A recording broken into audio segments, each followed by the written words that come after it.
This is the Big Deal Podcast, brought to you and powered by New Covenant Baptist Church in Albertville, Alabama. And on this podcast, we're asking the question, what's the big deal about all things Bible, theology, and culture? I'm Justin. I'm Brad. Welcome to the Big Deal.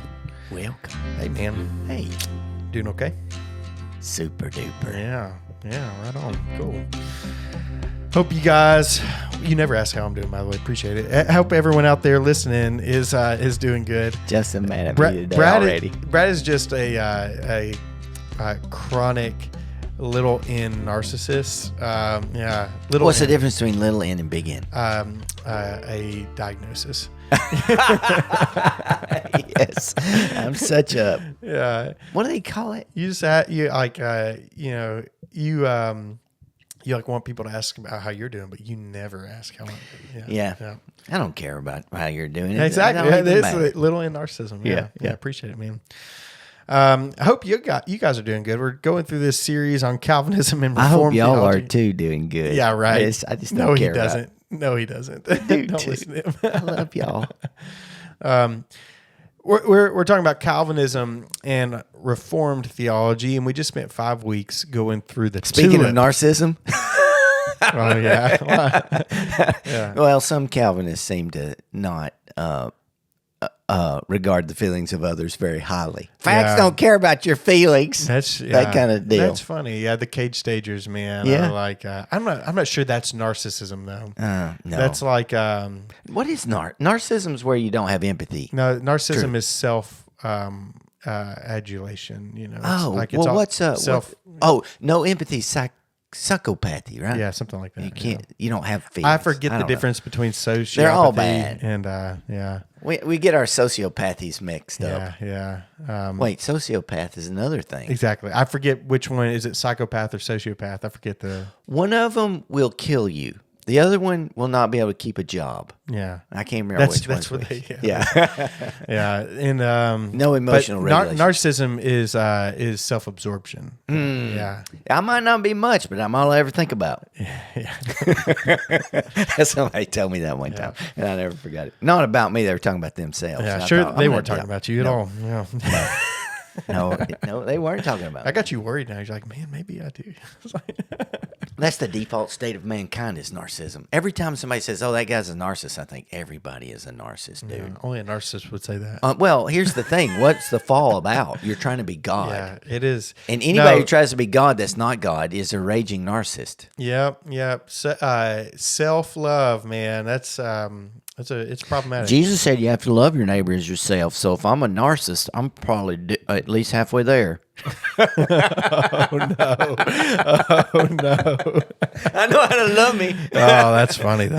Yeah. So we decided we're going to keep the series going past the tulip because Calvinism and really Reformed theology is more than just the tulip. In fact, we saw that the tulip is just a English modern help to understand the points of Dort. So tulip, as far as Reformed theology goes, is just the soteriology, the how you get saved, basically thing. What happened in salvation? Reformed theology is far more robust than that. That's is right. About really, I mean, tulip is almost like a small piece of that puzzle. It's like, what is the covenant? It gets a lot of attention. Like the tulip gets a lot of attention because it's a lot of crossover. Yeah, with like everybody's got to talk about how you get saved, but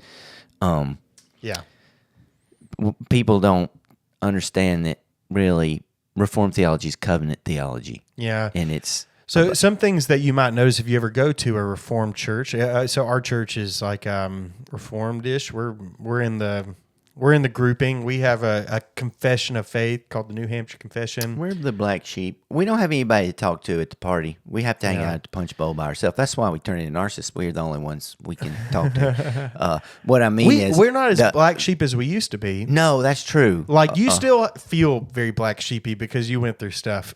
Yeah, that's true. But I didn't go through nothing, so I don't feel war, very... We actually didn't win the war, but we at least, like, got it to a state of neutral. Yeah. Like, when I was coming up, man, Calvinism was they made conferences in the SBC to say that you're terrible. To oppose it. To oppose it. John 3:16 conference. Yeah. So like my generation is like very, they're Calvinists even if they don't know they are. Yeah. Because all of their influences were, you're welcome. Yeah. And the You're John welcome. Piper, Yeah. the David Platts, all that kind of stuff, Yeah. And John MacArthur. Yeah, MacArthur. My generation is not as Well, you may not know it. yeah, that's but- right. It's back there, but Yeah. their immediate kind of like of pastors is what I mean. Like their generation of influential pastors are all pretty reformed. How many of them are still in the faith? A lot of them, they're. We lost a bunch from my generation. Your generation lost a ton. A ton. Maybe mine's just not old enough yet. That's what I always tell. I shouldn't even say this. I'm not going to, but it's just I'm too old, and it's like if you're out there and you got a favorite preacher, it's 50-50. Yeah. If that dude's gonna keep it on till the end of the race. Yeah. And I don't care how good he is on paper right now. The or famous preacher. preachers, man, that seems like a danger zone right there. Well, that's why the Lord's blessed us. You make with, a joke about narcissism, Yeah. but it's prevalent when you get famous. Here's the truth. It Yeah. takes a level of narcissism to become to build a platform that big. Yeah, it does. It can. There are very few people that have been simply discovered, seen in their natural habitat, and somebody else is and like, someone's like, we everyone needs to hear this. You know who one of those guys is though? Who? John Piper. Yes, probably. There was a guy who really loved his preaching that just kind of took over the design. He's like, let me put your stuff on the internet when it was young. Yeah, He's like, let me do this. And he published some books, and this guy helped promote his sermons and books. And that happened. There are very few people that do that. It's most of it is a pastor, teacher, whatever, who thinks that they are the bee's knees, and they have a meeting where they are hiring and leveraging as many opportunities they can to platform themselves. And hey, I'm not even saying that's bad. Like maybe they are the bee's knees and they start a podcast. Yeah, maybe they have things that the world needs to hear. That very could be. Maybe. Well, I've always been of the opinion if you have things that God wants the world to hear, then they will. Yeah, and I think like you need to believe what you say. Yeah. And if you believe in what you say, then you should want other people to hear it. And so there's nothing wrong with a platform, but what my point is like, usually if some of the people that are very famous or influential in like the Christian sphere, You're believing your own hype a little bit. yeah. Oh yeah. You're buying your own press a bit. Yeah. And, that's what, and that can be dangerous, as case studies have shown, where the falls happen. It takes a lot of guardrails, I think, for the heart and for accountability to keep yourself humble. Well, I mean, here's the truth, though. Most people screw up in life, have big screw ups. It's just not as bad when you are, you own your own business and you got a lawn care business and you cheat on your wife. It's bad, right? It's bad. And that happens all the time. Yeah. But like, it doesn't reach the same level of hypocrisy and like, oh my goodness. But it turns out pastors and all these people are people too. Yeah. And they're just as prone to stupidity. Yep. Yikes. That's true. Yep. Yeah. Yep. And so your options With are maybe more opportunity it's for to some cheat of them. and have, because everybody gets enamored with you and you start Yeah. believing your own hype. It's bad. Yeah. It's sort of cheating like, is the one. It's sort of like that joke that Bill Burr talks about everybody being mad at Tiger Woods. Yeah, I've heard it. And he's like, you guys y'all don't know what this, y'all don't have 22-year-old women hiding in your closets at hotels. You have no idea the level of temptation that guy went through to get into trouble. Some big old, anyway. Yeah. Yeah. And That's $1 never billion, happened to you got $1 billion. You're tall and handsome, one of the greatest athletes in the world. If you emerge from that unscathed, what a character you are. Yeah. And my character, I mean, like, you have character at the wazoo. Yeah. Compared to the dude that's like average guy is sitting in his house, a little. Anyway, whatever. All right. So today we're going to talk about Reformed Church Polity. Now that you probably just fell asleep. Don't do it. Don't fall asleep. This is actually really important and very interesting. Where the power is. Yes. Who makes the decisions? Who's in charge? Yeah. So, like an atheist would be like, what the real guys who set the agenda, what they really do. Yeah. That sounds much better than what you said. So yeah, that's right. Polity is like what are we even talking about? What is that? Well, the Who's root, in charge? The root is politic. Yeah. Right. So politics, and you just heard us say you want to talk about church politics, and we all just almost died. No, man, it's the most fascinating thing in the world. So. But we mean two different things a lot of times. When someone says church politics, what they mean usually is the terrible business meetings that people go to at churches and the backbiting. They think everything that you would think about normal politics, except it's happening in the church. In the church, which feels gross. It is gross. Yeah, I don't know, man. Like getting all partisanshipy and stuff in a business human meeting. nature. Well, like they think of the dumb arguments about the carpet color and stuff. But it's never enough. It's never really about the carpet. I know it, right? It's a power struggle. Yeah. And that's what they think about, and they think it's gross, and they don't want to talk about it. It's what would happen if I think in our mayor elections, this is pretty much across the world, 20 or 30 people come out, 23% of people come out to vote. Yeah. Just imagine if everybody thought they were the mayor. That's how it gets in the church. You literally empower everybody, and you're in such a small, intimate little community that everybody just thinks their way is the way. Yeah. Yeah. It can be like that for sure. It can be like that. I've been in some messy business meetings at churches. Uncomfortable, gross. I've been in a lot of uncomfortable meetings. Yeah. I've been in more nice ones than bad ones, though, honestly. Oh, yeah. Yeah. Like at our church, our business, we quote unquote, scare quotes, business meetings at our church are super fun. Mm-hmm. We eat. We had a chili competition. We had one this Sunday chili night. cook-off. We had a chili competition. You're looking at number 1 and number 2 right here. Yeah, you guys guess who's number 1? He won it this year. Yeah, I did. That chili was delicious. Yeah, thank you. I was talking about mine. Oh, of course you are, you narcissist. And I assumed you were talking about me because I'm a narcissist. Yeah, that's right. Yeah. Objectively, that chili was so stinking good. I don't know. Like sometimes it's like you might like talk about your, something you did or created and be like, oh, and you're proud of it because you put in the work. But sometimes every once in a while you really do something that's really good. I got lucky with my chili, and be honest with you. Yeah. My weekend was nuts. I got to make it the day of, which is if you're going to win a chili cook-off, you have to make it at least 24 hours in advance because it takes that long for your seasoning and stuff to get in there. That's right. So I had to make mine the day of, but I cooked my chili like a cowboy. I made it on my green egg, and I smoked it. And I was like, I'm not sure it's going to get the smoke because it's in the bowl. But it did. And that was the difference. It was good. It was number 2 yeah, good. Yeah. It was good. Yeah. Mine was, I think, an experience. It was like a... Okay, so polity, church polity. Look at me trying to be not the rabbit trailer. No, yeah, it was so good. I had it for lunch. I'm going to have it for lunch again We're going to today. have it for supper tonight. Golly, I love that stuff so much. Yeah. We're going to talk about church pop. We had a business meeting though, and it's not. We have a good time. We play and hang out and stuff and eat. We don't do much bickering and stuff at our meetings. I've got 2 of my previous trophies right here. You sure do, don't you? We got rings this year, guys. Amy got us rings. Those are fun. Bro, I got second place. Here, show the camera. Here, grab them. Show the camera. I am always the bridegroom. Yeah, you're number 2, man. Look at this. Every stinking year, number 2, right there. Number 2. What'd I get this year? Number 2. Number 2. Yeah. Always somebody jumps out there with but I'm consistent. Yeah, you are consistent. I am. I'm the Canada. Yeah. Of chili cooking.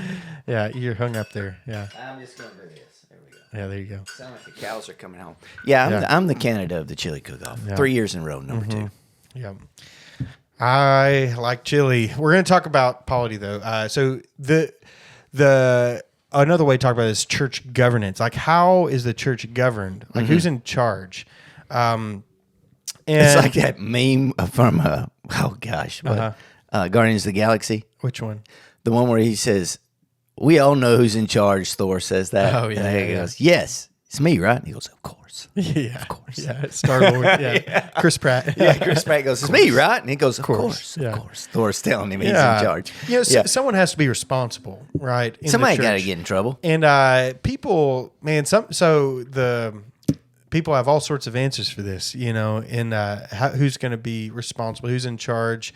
Sometimes they're going to the Bible for those answers. Sometimes they're just making stuff up. Like I was a member of a church once that had a church council thing that was in charge of everything. They just made that junk up. It was just completely made up.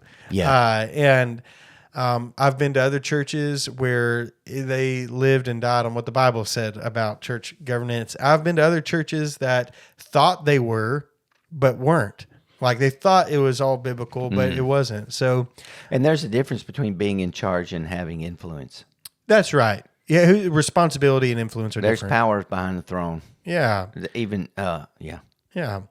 So, our first question about who's in charge and who's responsible, how the church should be governed, is what does the Bible say? What does the Bible actually say anything about it?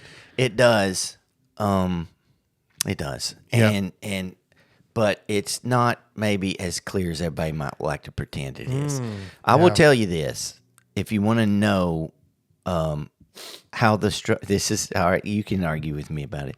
If you want to know the polity and structure of a church, find out what country it started in and when it started, and look at their government.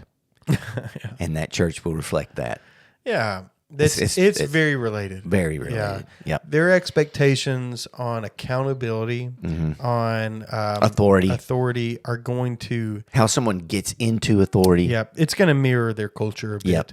Because those are issues that are not really addressed in the scriptures. No. So the scriptures say some things, and there can be a good bit of agreement, but maybe some of the other things, especially when it comes to accountability and opportunity and longevity and things like that, structure even, those are going to be really influenced by your culture. In the Bible, we will start with the Bible. Let's start with the Bible. What does the Bible actually say? So early on, the clear authorities in the church. This is after Jesus. Yeah, we're talking New Testament. New Testament. After Old Jesus Testament is wouldn't gone, count for this, right? Ultimately, everybody will agree Jesus is in charge, right? Yeah, he's the head of the church. He's the head of the church. Yeah. And after he ascends to heaven, the clear authority after him are the apostles, right? They are the cornerstones of the church, the foundations of the church. Jesus. Sometimes they're described as foundations, with Jesus being the chief cornerstone. Yep. So it was the apostles. And then you get this weird rogue apostle in there named Saul Paul, Yeah. who takes over. And you've got another couple of people who are called apostle. And apostle is a weird word. It means messenger. Yeah, sent one. Somebody who's sent. Yeah. They could be applied to be a messenger, kind of like almost ambassador. And sometimes people are called messengers or sent ones who aren't the 12. Yeah. Every once in a while. Now, so when I say that in the early church, the authorities were the apostles, I think everybody would agree with that. For sure. And we would say our authority is still the apostles. Yes. The apostles are still in charge because we're reading their works. Yep. That's what we're doing. They said things, wrote them down for us to listen to. So if a Roman Catholic said to me, because the Roman Catholic Church and Eastern Orthodox, maybe even Anglican a little bit, believe in something called apostolic succession. Yeah. They still have apostles. Yeah. The cardinals are their apostles in the Roman Catholic Church. So they would say, we have apostolic succession, one right after another, priest after priest, ordained and anointed in apostolic succession. And we would say that does not guarantee orthodoxy. Yeah, that's right. Number one. Yeah. And number two, we believe in apostolic succession, but we're just reading the apostles. That's right. We don't need a go-between. Yeah. We still have the writings of the apostles. And so the early church, who was in charge was the apostles, but they ordained elders everywhere they went. Yep. And what's interesting in evangelical, Protestant, Baptist stuff, we call our guys pastors mostly. Yeah. Which is the most infrequent word used in the Yeah, Bible let's to talk describe about that. the office. So Okay. there's two offices described in the New Testament. And there are some different words used for one of them. So the two offices are elder and deacon. Yeah. And deacon is that's the only word used for it, diakonos. But the elder has two other words that are sometimes used. So elder is presbyteros, right? Yep. And then you And have it's by far the overwhelming, probably and then, 80-something times. Yeah, They're and called then you have presbyteros. overseer or bishop, and it's what's the word for that? The Greek for that? Episcopos? Episcopos, yep. Yeah. And then you have pastor, which is like a poemen or something. What's the? I can't remember. Yeah, the it's Greek like for it. poeme or something. Poeme, so yeah, and that's very rare. Pastor is I think usually a twice. verb. Yeah, to pastor, To shepherd. It's because it's about shepherding. Yeah. And those are used interchangeably. Yes. In fact, when Paul addresses the Ephesian elders in the book of Acts, Acts 20. he calls them all three things. Yeah, let's go to that passage. We'll read some Bible. Go ahead. Yeah, this is Acts chapter 20. And I believe it starts around 17. Yep. Now from Miletus, he sent to Ephesus and summoned the elders of the church. Okay, so we have elders. And see, this is the same. Can I, just for a second? ahead, yeah. Even elder, even deacon, elder, deacon, and apostle can be tricky because they had other meanings. Like apostle meant sent one, right? yeah. When I say he's an elder in our church, y'all might think, or the average person think, oh, you mean old guy. Yeah. Yeah, but English. it does mean old guy, but Yeah. the office came to be called elder, and you didn't have to be an old guy. Yeah. Deacon is not a word in English until we took it from Greek, right? Yeah.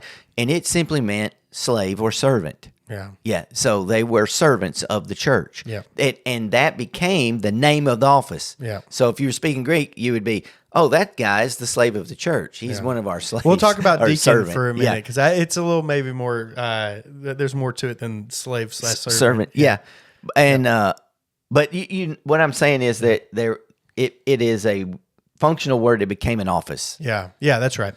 Same thing goes for the overseer, the episcopos, the presbyteros, and the pastoring too. Yeah, but now go ahead and read. Yeah, it. So he summons the elders. the elders of the church. When they came to him, he said to them, from the first day I set foot in Asia, how I was with you the whole time, serving the Lord with all humility, with tears, and during the trials that came to me through the plots of the Jews. You know that I did not hesitate to proclaim anything to you that was profitable and to teach you publicly from house to house. I testified to both Jews and Greeks about repentance toward God and faith in our Lord Jesus. And now I am on my way to Jerusalem, compelled by the Spirit, not knowing what I will encounter there, except that in every town the Holy Spirit warns me that chains and afflictions are awaiting me. But I consider my life of no value to myself. My purpose is to finish my course in the ministry I received from the Lord Jesus to testify the gospel of God's grace. I could have just skipped, I guess, at this point. Sorry. And now I know that I'm not going to apologize for reading the Bible, actually. Yeah. And now I know that none of you among whom I went about preaching the kingdom will ever see me again. Therefore, I declare to you this day that I am innocent of the blood of all of you, because I did not avoid declaring to you the whole plan of God.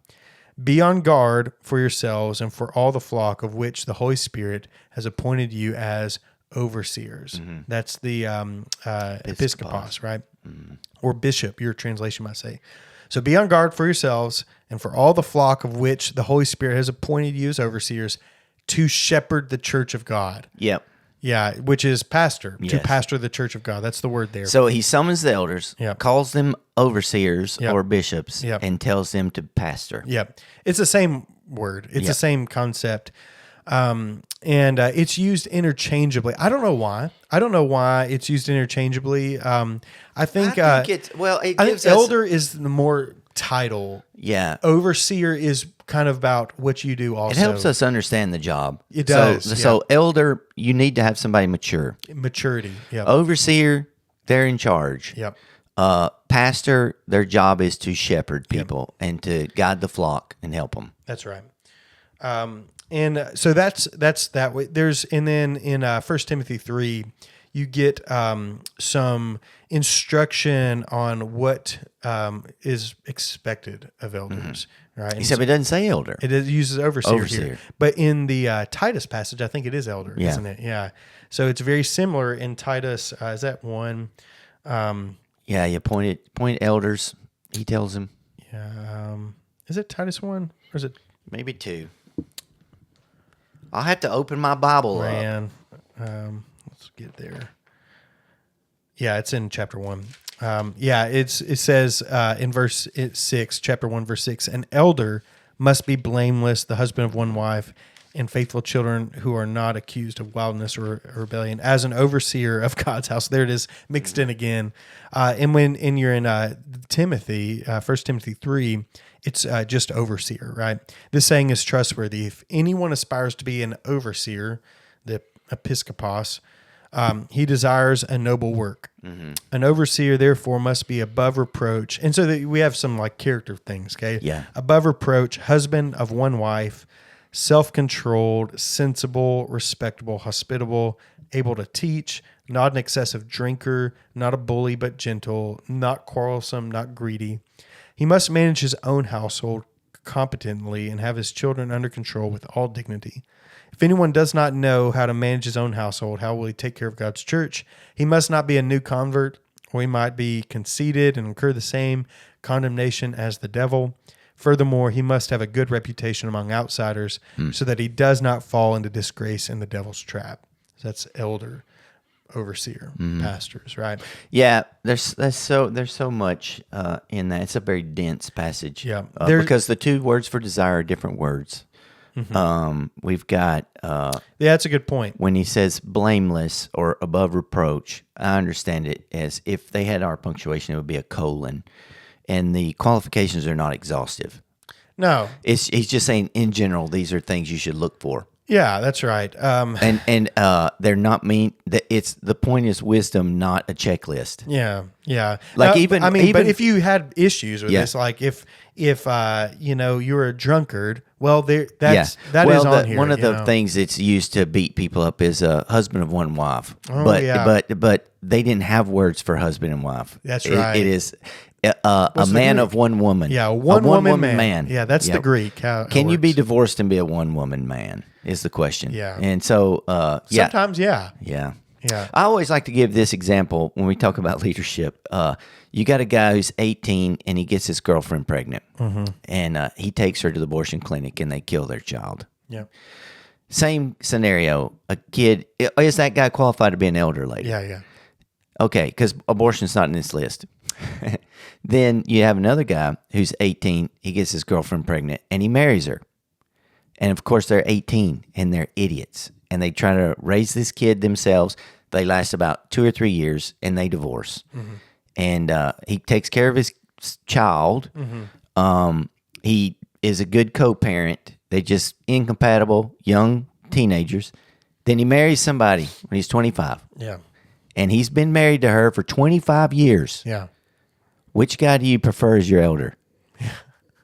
Yeah. Which one? And the answer might be both could be elders. Yeah. And both could also not be. Both could not be. Yeah. Depends.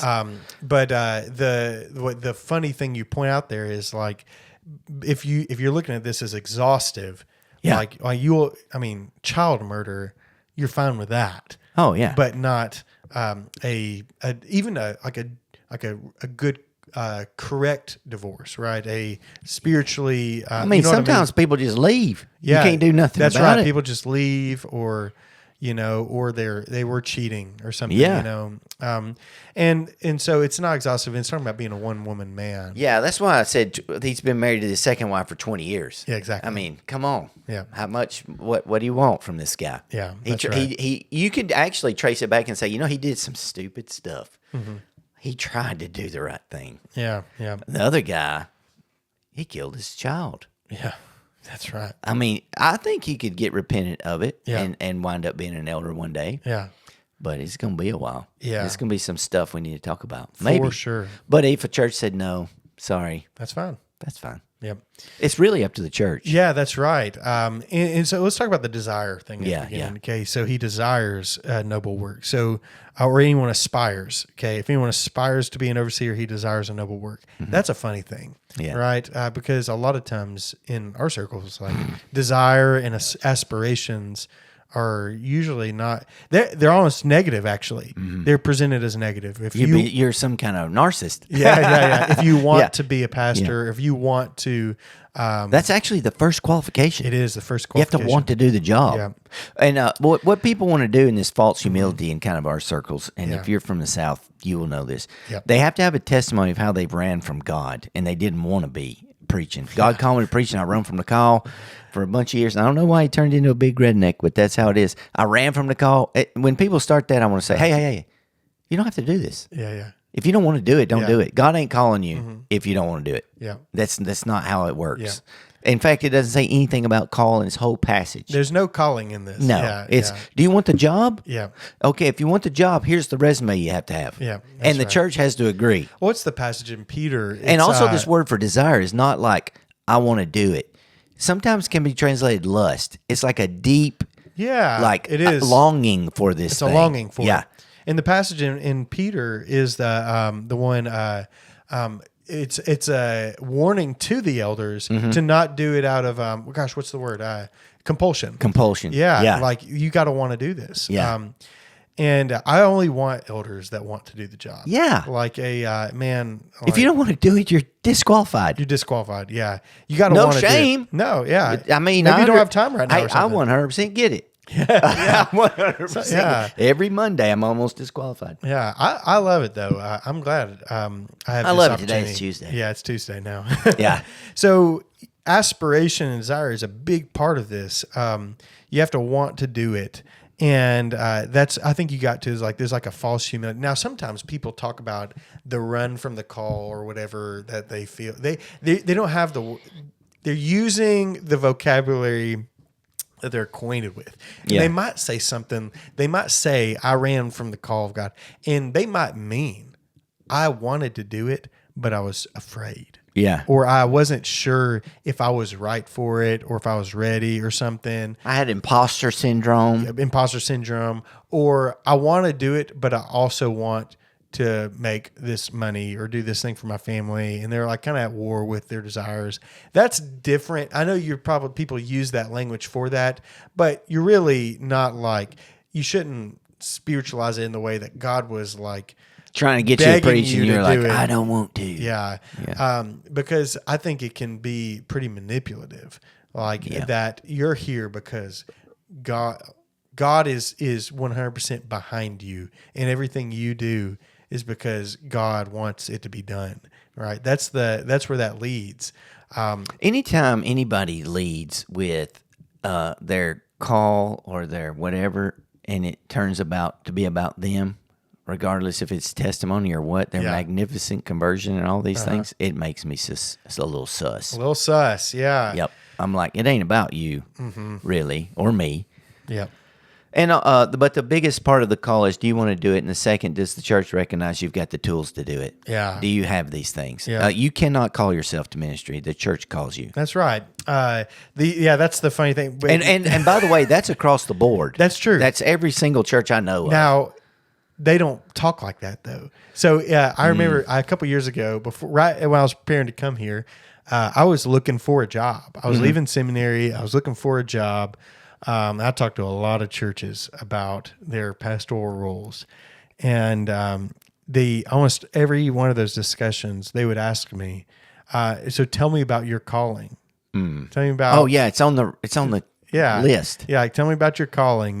Tell me about how the Lord called you into ministry. Right, It's huge in our circles. Your call. Yeah, your call. You go to seminary, and they want to know about your call. Yeah. When you apply to go to school. Yeah, that's right. And that's wild. It is Yeah, wild. because I hadn't been called. Like that's the whole thing. Is like, well, I mean, I actually had. I had already worked for a couple of churches. Well, also called is when it's used in the Bible, it's for every Christian. Yeah, that's pretty right. much. You're called to a lot of stuff. That's right. If you are a Christian, you've been called out by God. Yeah, that's right. And but like, how, you want, you're going to interview as a pastor or something at this church, and they say, tell me about your call and how the Lord has called you into ministry and stuff. Well, that's actually y'all's job. Like you're the one who's supposed to call me to be the pastor. When of I this come church. in view of a call, you are the one calling. Yeah, that's right. Yeah. That's right. And so it's kind of funny, like things happen. And that's very related to this whole issue. Let's with just make it polity. real easy, okay? If you're at your church and you would like to have a role in leadership and shepherding the church, and people recognize that you have the gift to teach and you're not an idiot, according to all these That's things basically here, what that is, yeah. you can do it. Yeah. Yeah, and you're a man. Yeah, and they want you to do it. And they want you to do it. Yeah. Yeah, like we think you would be great. You mentioned something there. Let's talk about that. I say for a second. idiot? No, you said, and you're a man. Yeah. Yeah, we need to talk about that. Do we? Okay. Yeah, let's save it for after deacon. Okay. Yeah, but we're going to talk about that too. That's what an elder / overseer / pastor is. Now, if you're Southern Baptist like we are, we have a second document as a SBC church called the Baptist Faith and Message. We've talked about it a good bit, and we actually had a revision for this a couple years ago. Did you see about the revision? I've seen so many, I don't know which one you're talking about. This is the only one that's been since 2000. The husband of one wife thing? No, this is the only revision of the BF&M to 2000, and it's they changed pastor in the language on church polity, church governance to be pastor / elder / overseer to equate all three of those I thought we had together. an edit in there about marriage and stuff too. I don't think that's maybe. I don't know. I think so. Anyways, we can look later. Yeah, maybe there is then. That's the only one I knew of though. And so they equated those because of some issues that were happening where churches were splitting the role, where they were saying, well, there's pastors and there's elders. And this has to do with women in ministry. It does. Yeah. It does. What their role and title We'll is. talk about that in a minute. Yeah. Let's talk about deacon real quick and explain what a deacon is, because that also can be tied into the women in ministry conversation. So a deacon, where do we get deacons from? That is a weird question. It's really not in a bunch of places, honestly. A lot of people point to the place in Acts 6. when the apostles said, hey, look, these Greek Jewish widows are getting overlooked in the daily distribution of food. Whatever, but it doesn't say that. No. It doesn't says say daily distribution. It doesn't even say daily distribution. What does it say? Diakonos, Oh, daily service. the daily service. Yeah. So they were so the Hellenistic Jew is a person from the diaspora, which golly is so complicated. Yeah, they're Greek. They're Greek Jews. Yeah, Greek They Jews. speak Greek. Yeah, it's like similar to like Paul. Yeah. Paul is from Tarsus. Tarsus, and they're Jews living all over. And then so between the Hellenistic Jews and the Jews who were from like Jerusalem, who were from that area, Palestine, we'd say today, but from Israel, and the locals were getting favoritism. Yeah. And they were ministering in the temple and stuff, and they were getting left out. Getting left out. And the apostle said, "We ain't got time for this." Yeah. Well, maybe they didn't know the language too. It's like they were Greek speaking and they were speaking Aramaic. Yeah. Maybe. If you look at and so they're being left out. You look at the names that are brought up to go to the Hellenistic Nicanor. Jews. They're all Greek names. Is Philip Greek? Yeah, they're all. Yeah, every one of them are Greek. Prochorus, Nicanor, Timon, Paramenos. That was before he met his buddy in the Jungle Book. Yeah, Timon. yeah. So they're all like Greek people. Yeah. that were sent to them. So it might be language too. Yeah. So people assume those guys were deacons. Yeah. But it doesn't say that. It does not say anything about being a deacon. It uses they're being overlooked in the Service. in the diakonos, the service.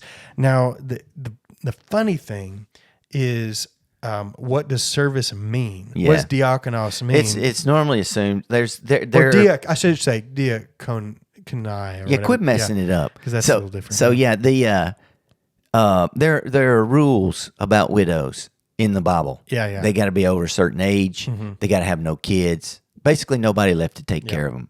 And the thing that you're supposed to do is make sure they get food and get and take care of. Yeah. So the assumption, and I think it's probably true, is that they were getting slacked on with the distribution was probably food and care. Yeah. They weren't being cared for properly. Yeah. And there was some favoritism going on. And so they needed that to be fixed. Yeah. And so a lot of people assume those guys were deacons, but it could be that they were elders because all the apostles were busy apostoling. Yeah. And Philip goes around, this guy, I think it was 7, the church chose out. By the way, the church chose them. Yep. And in the scattering, the Christian diaspora, when they got scattered, Philip is the one that runs down and preaches to the eunuch, and then he winds up in Samaria preaching, and all these people are coming to Christ. He's like, help, send some apostles. Yeah. Yeah. So I'll explain. Let's look at the passage real quick. There's some funny things here that, and by funny, we mean, translation things that are like, you see, they're so interpretive that will alter your expectations in it. So in those days, as the disciples were increasing in number, there arose a complaint by the Hellenistic Jews against the Hebraic Jews that their widows were being overlooked in the diaconate, right? Yeah. It depends on the usage, right? But it's the service, right? The 12 summoned the whole company of the disciples and said, it would not be right for us to give up preaching the word of God to diacone. Serve table. Serves. Diacone. Yeah. It's just, And now if you're looking at your CSB, it says daily distribution and wait on tables, right? That's what it says. But it's just to serve. And at the table, or to serve at the table, you could say that, right? Yeah. NASB says in order to serve tables. Yeah, it's the. But there's a little dot that says service. Give me 1 second. Yeah. Steph's trying to call me. Don't she know I'm doing a podcast? My goodness. You don't know that, babe. I'm just kidding. I just texted you though.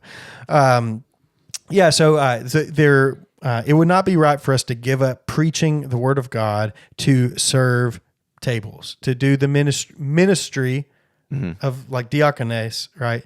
Tables. Brothers and sisters, select from among you 7 men of good reputation, full of the Spirit and wisdom, whom we can appoint to this duty, or appoint to this, right?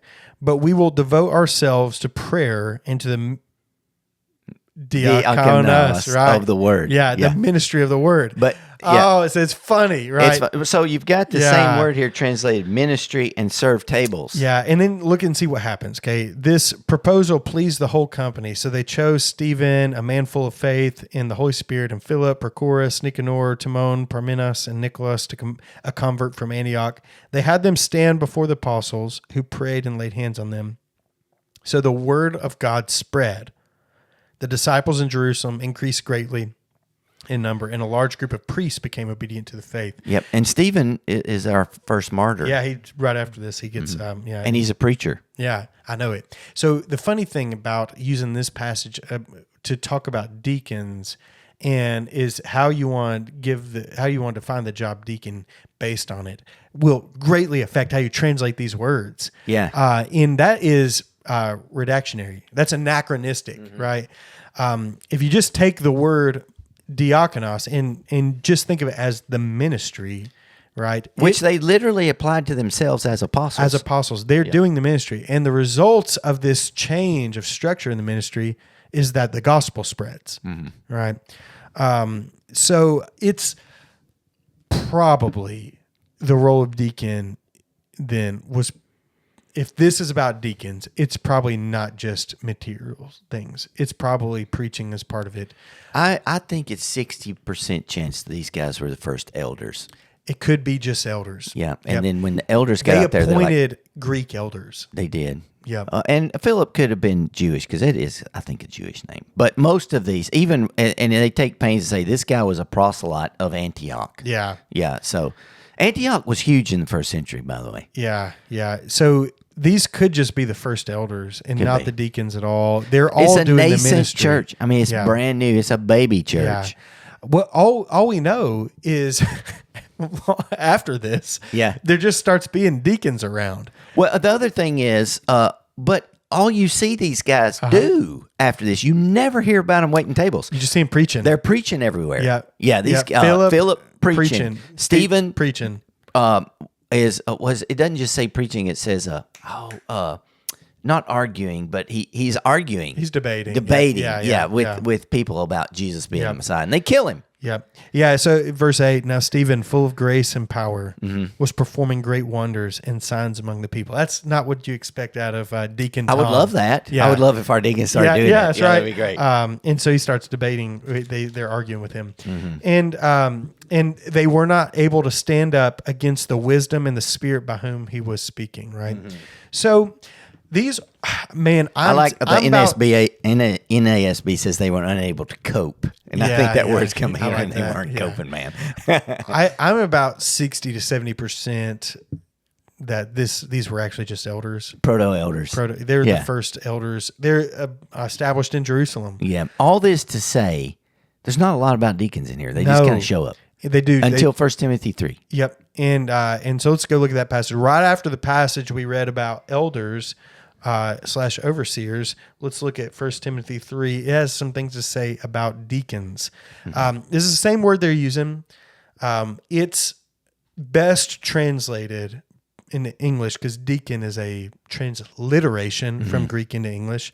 It has a translation, though, and it's actually minister is the best translation in English. And so sometimes we call each other ministers. Well, we're actually, it's a little different, okay?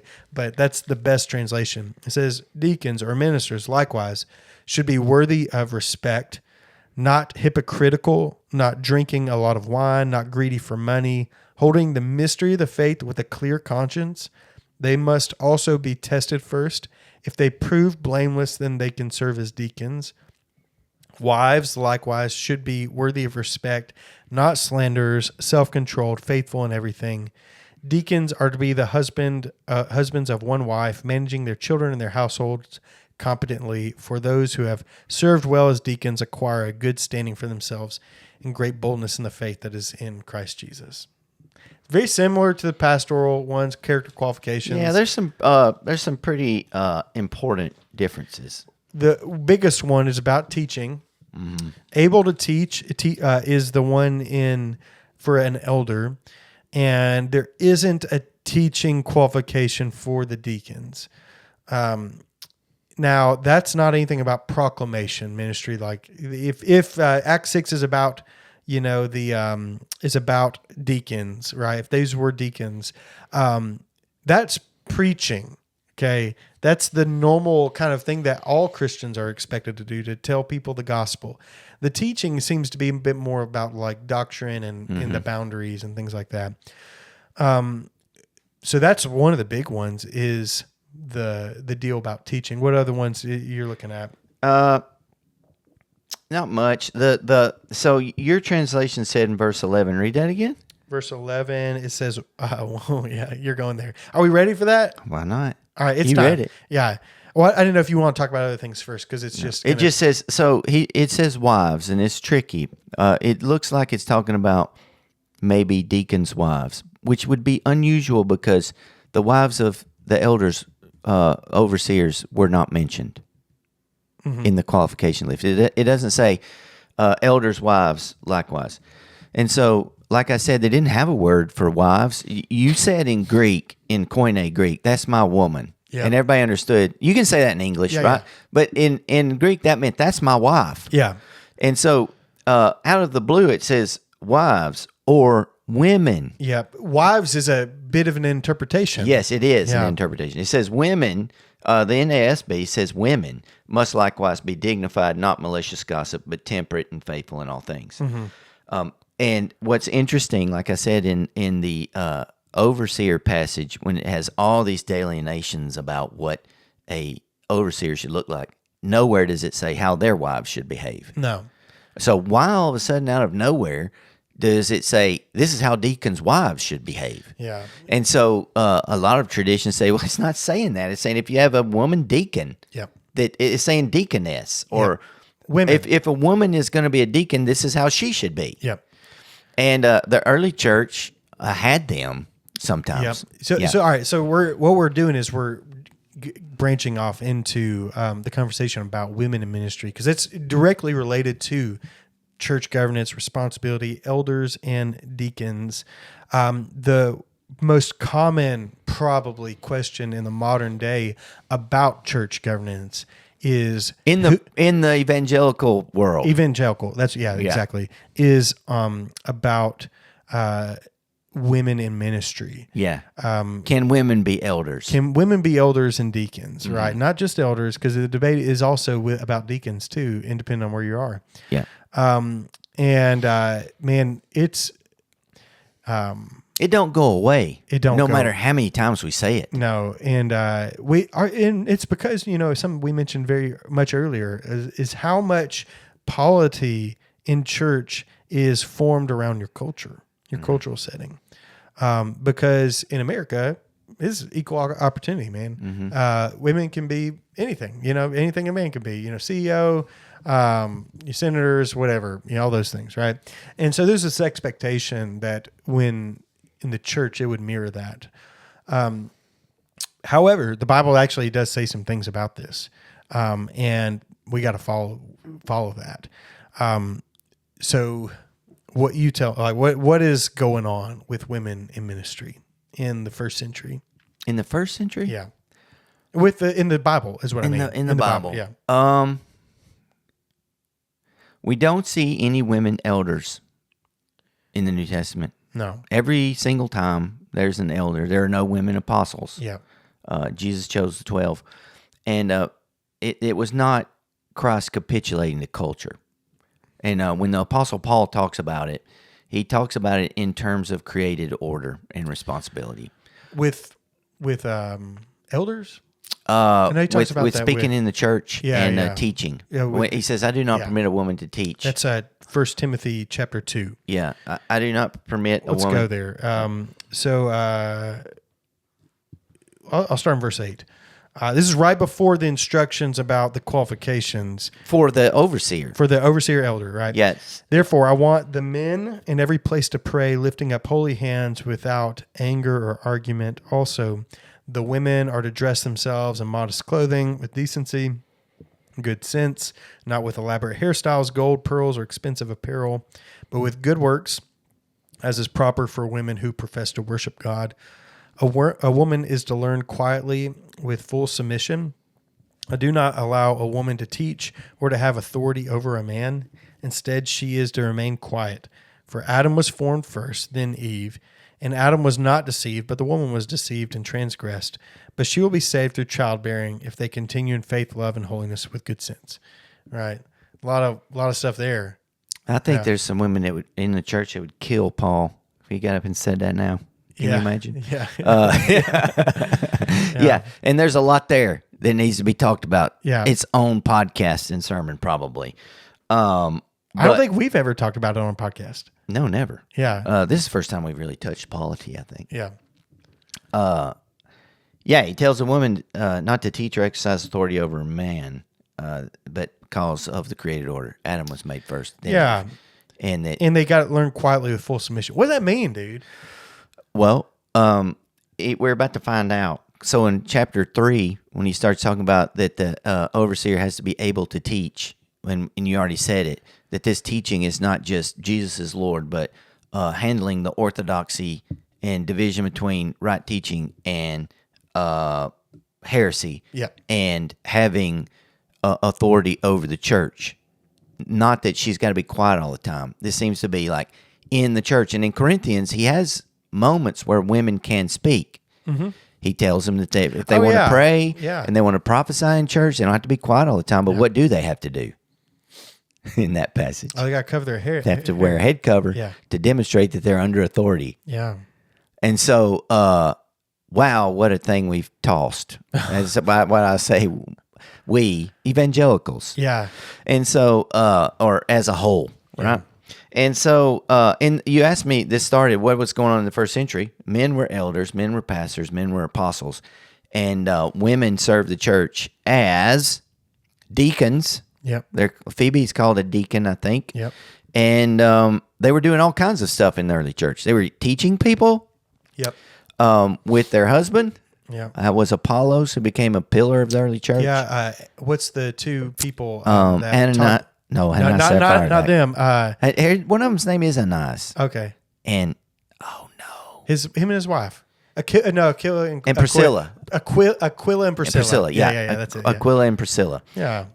Were saw potential in a young man named Apollos and pulled him aside and taught him a better way. Timothy learned from his Lydia, the seller of purple, was instrumental in founding a church in Philippi, I think. Yep.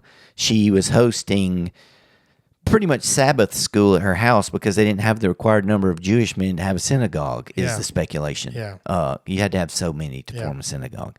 And Paul goes there and preaches, and a church is born there. Philippi would be like, I would love to be in the First Baptist Church of Philippi. It was an interesting church. Yeah. It seems like fun. They had Lydia. They had the demonic girl that got delivered. Oh, yeah, that's right. It was a neat little church, and they don't get rebuked very much. No, they don't. Seem to have their Philippians junk is together. a pretty good place. Yeah, seems like they were. And they had a little at the end. It's like, hey, tell Clement to tell him to quit arguing. Yeah. But and some people say it's Clement of Rome, but I don't think so. Yeah. Anyway, so yeah, that's what's going on. We have apostles, we have elders. These are dudes, and the women are serving in a ministerial capacity, doing other stuff. They're teaching other women how to love their husbands. Yeah, that's what it tells them. It does say that. It's Titus 2:2 or something. It says tell the women to teach the older women, teach the younger women how to love their husbands, because them dudes are unlovable, and you got to help them, and how to raise their kids and manage their household. That was like. You also had a very interesting group called the widows. Mm-hmm. You know, in 2 Timothy, I guess you get some of that details. Mm-hmm. Those details. About that there were this group of women that were widowed that were receiving support from the church, but also doing stuff. They seem to have responsibilities. You know what I'm talking about, the passage I'm talking about? Or are you looking at something else? I was. If you look at the end of the letters, just to show how prominent women were in the ministries of the church, there are almost always women mentioned. Yeah, who are there helping. It's like greet them. I was just flipping to that real quick, so I lost what you said. Oh, I was talking about the widows. The I don't know what you call them, the core of the widows or something. They seem to be kind of deacon like. In 2 Timothy, I'll go there. Well, in Philippians, he says, I urge Euodia and Syntyche to live in harmony. Indeed, true companion, I ask you to help these women who have shared my struggle and cause the gospel together with Clement. Euodia and Syntyche, I don't know if they was beefing. Mm-hmm. I don't know what was going on, but those are women who are greeted at the end of his passages. Yeah. And every one, there's pretty much somebody prominent enough to say, tell Susie I said hi. Yeah. It's 1 Timothy. Sorry, my bad. 1 Timothy 5, starting verse 3 says, support widows who are genuinely in need. But if any widow has children or grandchildren, let them learn to practice godliness toward their own family first and to repay their parents, for this pleases God. The widow who is truly in need and left all alone has put her hope in God and continues night and day in her petitions and prayers. However, she who is self-indulgent is dead even while she lives. Command this also so that they will be above reproach. Mm-hmm. We've heard that one before. But if anyone who does not provide for his family, especially for his own household, he has denied the faith and is worse than an unbeliever. Now, I love that one. No widow is to be enrolled on the list for support unless she is at least 60 years old, has been the wife of one husband. Oh, got that one woman man. A one man woman. Yeah. A one woman man. The wife of one husband. Yes. Oh, okay. Yeah. And is well known for good works. Oh, heard that one before.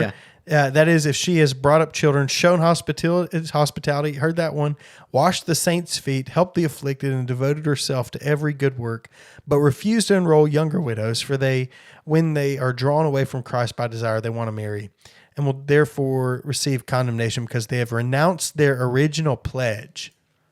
All right. At the same time, they also learn to be idle, and he talks about some have gone away a little bit. So there is like this list to be enrolled, and they're doing stuff. They're helping. Which is why Acts 6 is understood the way it is. They read this back into Acts 6. But this is about widows Yeah. who are serving, doing like they are helping people. Yeah, and this is not unusual because when Jesus was circumcised, there was a widow woman named Anna who was serving in the temple. Yep. She was a prophetess, it says. And she made a little prophecy about Jesus that day. She was so happy. Yep. Yeah. And so there seems to be women doing this ministry. I think probably the Roman Catholic Church would say these are like the Nuns. The nuns are their version of this, which doesn't make any sense because these are It widows. makes a little sense. They're widows, though. Yeah, they're widows. Like, they're very specifically widows, and they have to be 60 years old, right? So it's not the what same. they're doing is different.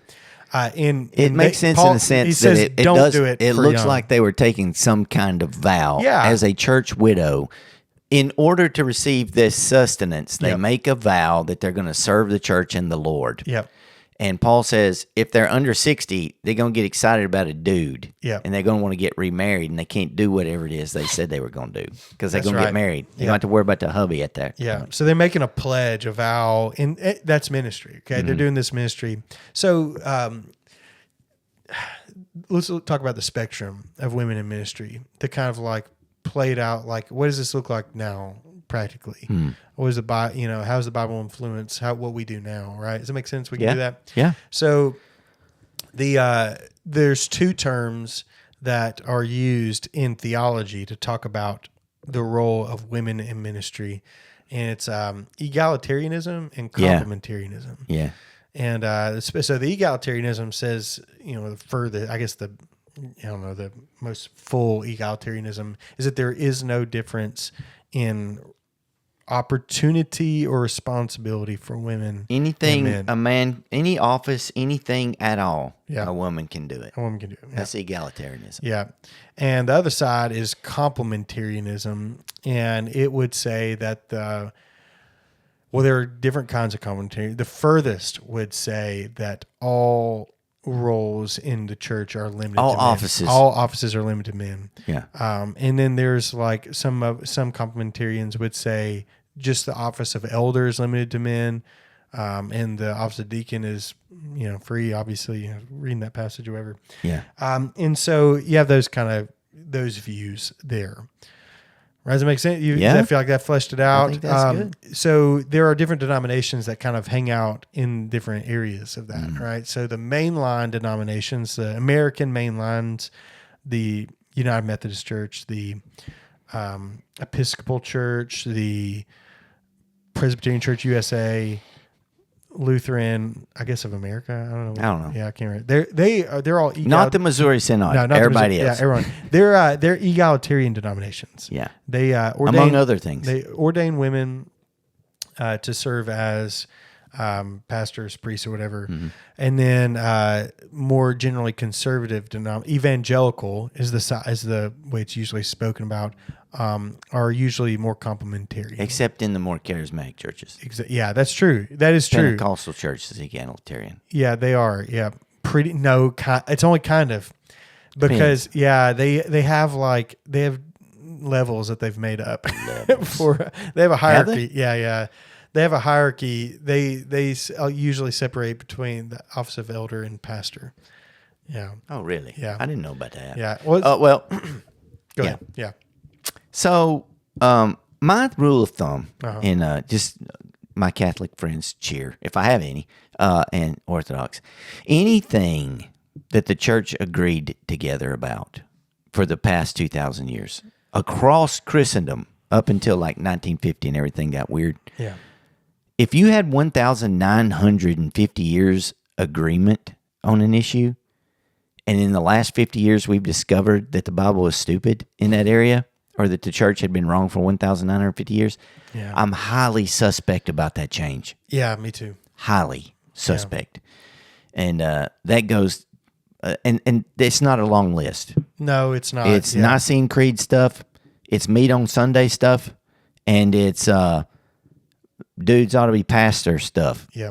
That was Pastors ought to be dudes. Pastors ought to Not be dudes. dudes ought to be pastors. Not every guy is qualified to be a pastor. Yeah. We're worse. We don't only think that women are not qualified to be pastors as by Scripture. Yeah. We don't think probably most guys are. Yeah.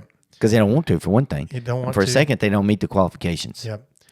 And so we're pretty selective, and we should be. Yeah. But it's egalitarianism is new. It's new. It's very new.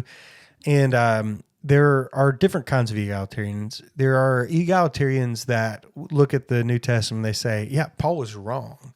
Like Paul was a bigot. Oh, yeah. And they look at the 1 Timothy 2 passage and be like, well, Paul is ancient. In general, the ones we mentioned will say the Bible is not without error. Yeah, they would say that. Yeah. We're not. So, into and that. Paul made an error. Yeah. He should have. He was a bigot. Yeah, he was a bigot. There are other kinds of egalitarians that look at those passages like 1 Timothy 2 and they start doing some linguistic gymnastics, trying to. Yeah, or they'll say, it was a product of his time.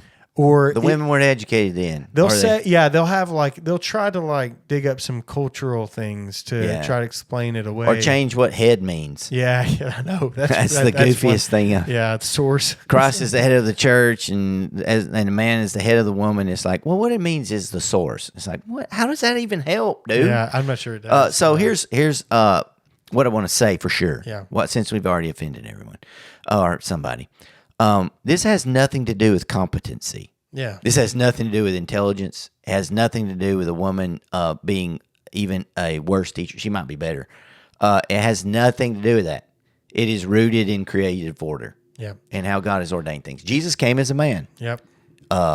We call God Father. Mm-hmm. We don't call him Mama. Yep. That's in the Bible. Mm-hmm. When the Bible talks about humanity, it doesn't say humanity. It says mankind. Yeah. It says Adam. There are 12 apostles picked. Really 13. One of them fell away. Maybe 14. Depends on how you look at Matthias and how do you count them? What's his name that flipped the coin kind of, in Acts to replace Judas. Every single one of them is a man. And, here's what it is. You say, where's the 7 in Act 6? Act Go 6, pick out men. 7 men, Yep. right? And so here is, it's just overwhelming. And you say, well, why is it not in the confessions and creeds? Well, it was assumed. Yeah, it didn't have to be. We had to put in the Baptist faith message that marriage belongs between a woman and a man. One woman, one man is what constitutes a marriage. Yeah. We had never had that in the Baptist faith and message ever. And I don't think anybody else did much either. No. Why did we have to put that in there? Because it was assumed. Because as everybody knew that same sex was not marriage. Yeah. Now then, we don't know that anymore. Yeah. And so we have to make that part of our confession to let people know who we are. Yeah. And every single one of those egalitarian places that we mentioned outside of the Pentecostalism also says, you can have gay marriage in here. Yeah, they do. Yeah. So once you start saying there are no roles, no complementary roles, man. Yeah, Next thing you know, people can't even figure out what gender they are. Yeah. Why do we obey God? That's what it comes down to. It's like, why do you obey God? If you're looking at the question, I can believe the Bible. I love God. Why do I obey him? Do I obey him because his logic matches my own? Or do I obey him because he is God? Yeah. Right. And it comes down to that a little bit. Like, okay, you may look at your world and you say, okay, there's just, women are obviously just as smart as men. They're usually better at academics than men. Mm-hmm. They can talk, they can preach, they can do all the things, right? Competency is obviously not what this is about. Then why? And if the answer, God said so, is not enough for you, then I got nothing to say. Well, you know what, man? Golly, let's just get in trouble. Well, we you want to get in trouble? I'm gonna get in trouble. You don't have to get in trouble. Okay. It's not true that men and women do everything just as good as one another. Oh, well, that's not true. It's not true. No. It's self-evidently not true. Yeah. There's a bell curve where these things overlap. Yeah. For example, that's right. In general, if you put a woman and a man in a room and said only one of y'all's coming out of here, the dude's coming out. Oh, you mean like a of the time. fight? Physical. Oh, yeah. gosh. Yeah. Physically speaking. I don't know. There are Generally, different. I mean, someone might just be like, no, you go ahead and go This out. has nothing. Yeah. Yeah. You go ahead. You mean but a if it's like a fight, Yeah, and the first street, person knocked out, the other person gets to leave. It's going to be a dude 99% of the time. Okay? That's just how it is. Biology. There is a difference. The strength is what you're getting at. Strength. Yeah. If you go into I'm saying average, okay? Because there's a bell curve. There are women out there who knock me slap out, right? Okay? Yeah. There are girls who outrun me in a 5K. There are women who can defeat me physically. I understand that. But on the bell curve, vast majority. Yeah. If you go in the average home and you see a mom tell their son, who's 7, stop it, the odds of him stopping it when she says it versus when dad says it is not the same. No. That's just how it is. Yeah. There's overlap. There's overlap. There might be the mom who's a strict disciplinarian and the dad can't get his kids to listen. I would want to talk to that guy. Yeah. But there's a difference. Dads are important for authority, for discipline. And by discipline, I don't mean spanking. I mean hey, quit doing that. Do this. This is what you need to do. Encouragement is part of discipline, right? That, and also, on average, if a kid falls off his bicycle and skins his knee, he's going to ask for his mama. Yep. On average. On average. And I know my children are. They're going, where's mom? I don't want dad. I want mom. Yep. When you drop a kid off at nursery, at church, yeah. Who's that kid hollering for? Yeah. Well, here's my fun thing is who has the better success rate at drop-offs, mom or dad? Yeah. Dad always. Yeah. Because it's easier to let go of dad than it is to let go of mom. But when you hear that kid hollering, it's I want my mama. Yeah. It ain't, I want my daddy. Yeah. There's overlap. There's overlap. Sometimes the kid does. Maybe the dad's a little softy. But look, we have the biggest tantrums that have ever happened at New Covenant Baptist churches usually are little boys looking for their mamas. Oh, absolutely. Yeah. Yeah. Oh, absolutely. Yeah. And that's good. That's how it's supposed to be. It's that normal. is but the nature of things in general, people, in general. Okay. I'm not saying this is. Your point is that there's a difference between men and women. There is. And what's bizarre, the West is built on this. Yeah. And so is the world, by the way. It's so strange. You can almost, I'm not saying correlation is causation, but you start kicking out these roles in the church and you can chart it on a graph, the gender bender confusion that has entered into our culture when we embraced egalitarian principles. You can chart it on a graph, the utter destruction of that denomination. Yes. And not just in we're not talking finances. We're not talking attendance. We're talking about no gospel. No gospel. No gospel, no evangelism, no baptisms, all of those things off a cliff. Caveat, you can have people who love Jesus who are egalitarian. Yeah. That can happen. Yeah. But slippery slope is a fact. Yeah, that's true. And I think the verdict is still out a bit because that's new. Yeah. Yeah, that's super new. Well, it didn't take long for most of them. Yeah. I mean, if you travel back in time to not maybe 100 years, 75 years, Presbyterian USA and Episcopals had the gospel. Yeah, they did. Yep. And now they don't. Yep. That's true. Yeah, no, you can go to a lot of PCUSA churches and some, Lutherans and Episcopal churches. I mean, there's what? And there's liberal Baptists out there same way. Oh yeah. Yeah. Not many of them are in our convention, Oh, they're not in our convention, but you've got other Baptist denominations out there. But they're tiny now. Yeah, they're very tiny. They've collapsed, utterly collapsed. So there's a difference between men and women. Yeah. And I don't know why God made things the way he did, but I want to obey God because he said so. And I think that's one of the best lessons to learn. These things you don't know. You don't know why God makes things the way he does. He doesn't give you an answer for everything. And you don't know why women are, by and large, generally the nurturing pair, half of the pair. And men are, I don't know, whatever else you want to say. Well, we're not growing no babies in us. No, we're not. I mean, that's right. From the very nature of things, she has to nurture that child for the first 9 months. Strength and protection. How many families, husband and wives out there, of that when something goes bump in the night, the man's like making the wife get out of the bed to go check on it. That would never happen. Never at my house. I mean, oh my God. Steph would be so. Now, if it's confronting somebody over a credit card charge, my wife's picking up the phone. Oh, really? But if a dude's breaking the house, it's me. I'll just let it go. If they're like, I'm not sure that this is right, I'll be like, it don't matter. She'll be like, it does matter. Yeah, that's funny. Yeah. But like, other than that, no. I am the confrontation department in our family. Oh, yeah. I'm the entire confrontation department in our family. Yeah. And I mean, that's just, I don't know how any other way to say that. That's a bit of nature. That's how God made us.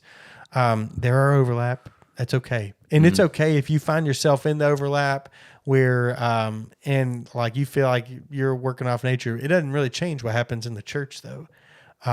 Whether you operate like that in your family, in the church, like it's men are elders. Yeah. And elders are men, I should feel say. like, Yeah. look, if my wife was Bruce Lee with Kung Fu and a black belt in jiu-jitsu and just a stone cold killer on the mats, baby, and something went bump in the night, I'm still getting up. Yeah, that's right.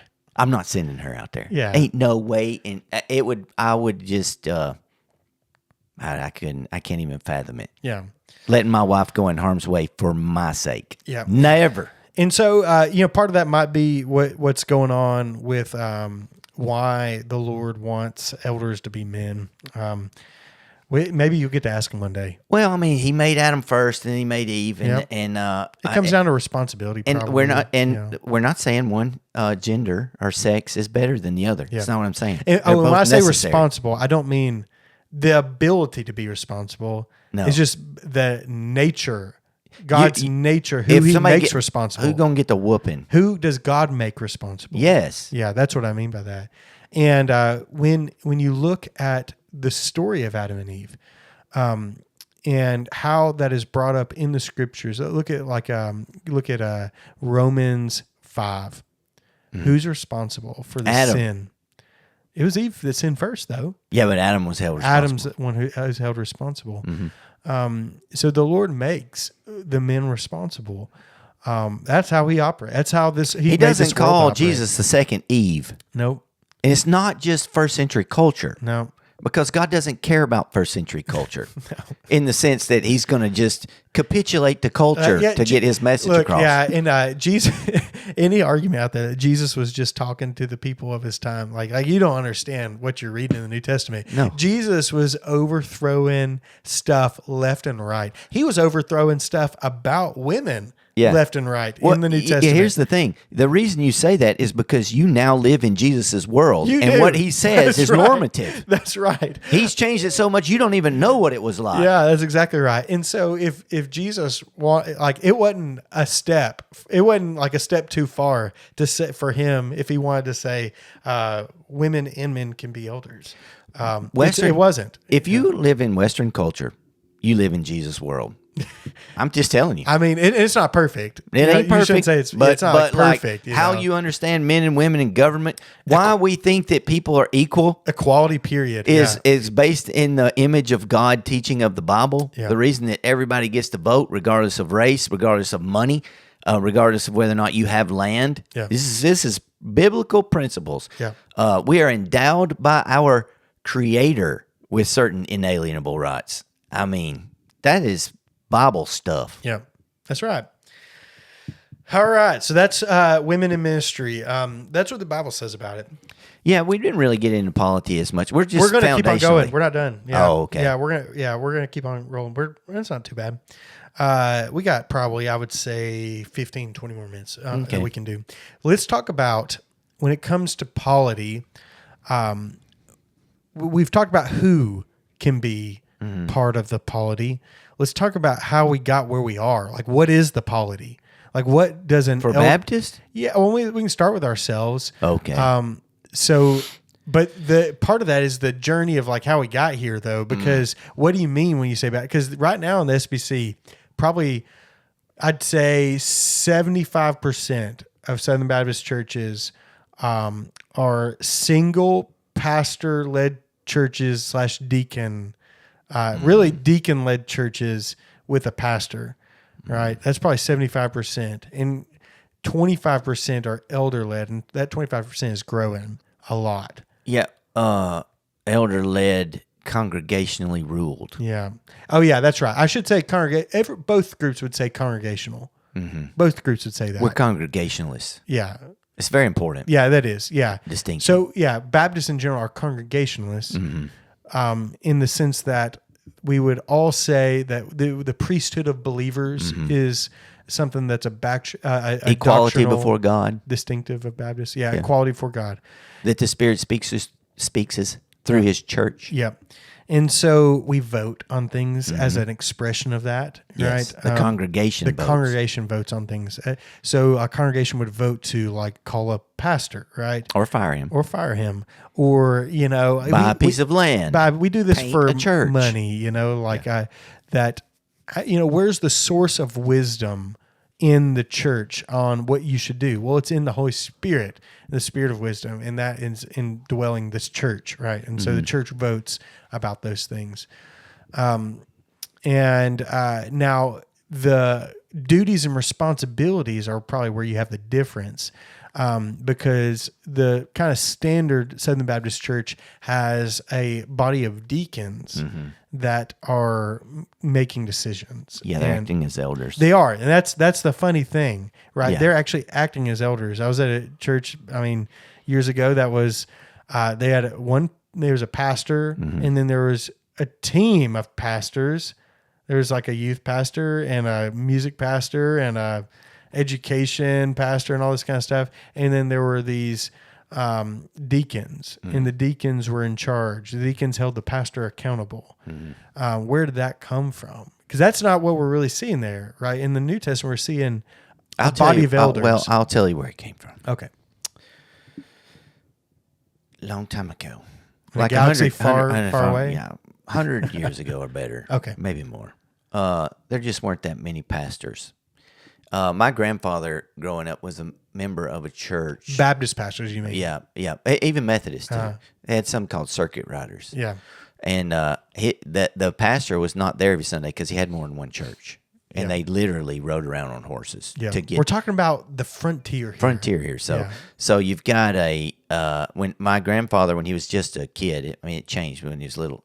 They would get up on Sunday, and if they heard the bell ringing, that meant the pastor was there that day. Yeah. And they would go down there. And I guess sometimes they had Sunday school or whatever, and just no pastor and a deacon would give a word. So what happens is you have these deacons appointed in the church, and they're the guys who are there.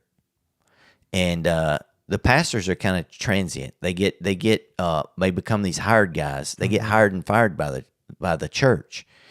They're not permanent fixtures. Yeah. You got to have somebody there who's going to be there when the pastor's gone. And so, like I said, you want to know what your polity really is. Look at what they've grown up in, and we just basically imbibed a democratic corporate policy. Yeah. This guy works for us. Yeah. And we will hire him and we'll fire him, and we're the board. Yep. And the pastor's our CEO. And if he doesn't, if the CEO doesn't make us money, well, not money here, but if we don't grow with these things, if the product isn't there, then it's the job of the board to get rid of him. Yeah, and find a new one. Well, find a new one. And we're the ones who are going to be here. You work for us. Yeah. And so that's, in a nutshell, Baptist polity. That's what happened. That's what happened. Yeah. And that reflects our experiences probably very well. Like, I'm sure you've seen this. I saw it too. I've lived it. I will never do it again. Never. It's actually bad. I think it's bad. not just like some folks might look at that as like, well, that's an option. That's just what that church wanted to do. It's bad. It's bad. It's actually bad. It does bad things. If you want to have a hireling, and that the Bible speaks against, a hireling, that's your model. Yeah. He's trying to please the people. Those churches his job's on the line. Pastor killers too. Pastor murderers. Yep. And you get a bunch of people who do not meet qualifications for eldering. Yep, because they're deacons. Yeah. Now, can it work? Yeah. You might have a deacon board that would qualify for elders. They're great dudes. Yeah. They support their pastor, but he has no overseer authority. I He's talked not to really this- a pastor, dude. I talked to this one church that was wanting me to come on as the pastor, and they had a body of deacons, and that was the search committee. I was like talking to them. They were all in there. There was a couple other people, but it was their deacons were there, and we were talking about this. This is like a non-negotiable for me. Like, I'm not doing it. I'm not getting involved. If you want someone to get involved with this, and it wasn't, it's just not me. You don't want me, to come be your pastor or whatever. And I was talking to him about that. I was like, well, usually a lot of these these deacon boards, those people are being called deacons. They're actually elders. And a lot of them are probably qualified to be elders. They're your Sunday school teachers. Yep. They've been teaching doctrine. Faithful in that church for 25 years. Forever. I was here before you was here, That's and I'll be here when you're gone. That's incredible. I Yeah. say thumbs up to that. It's like, you're just not actually deacons. You're No. elders. And they received that so well.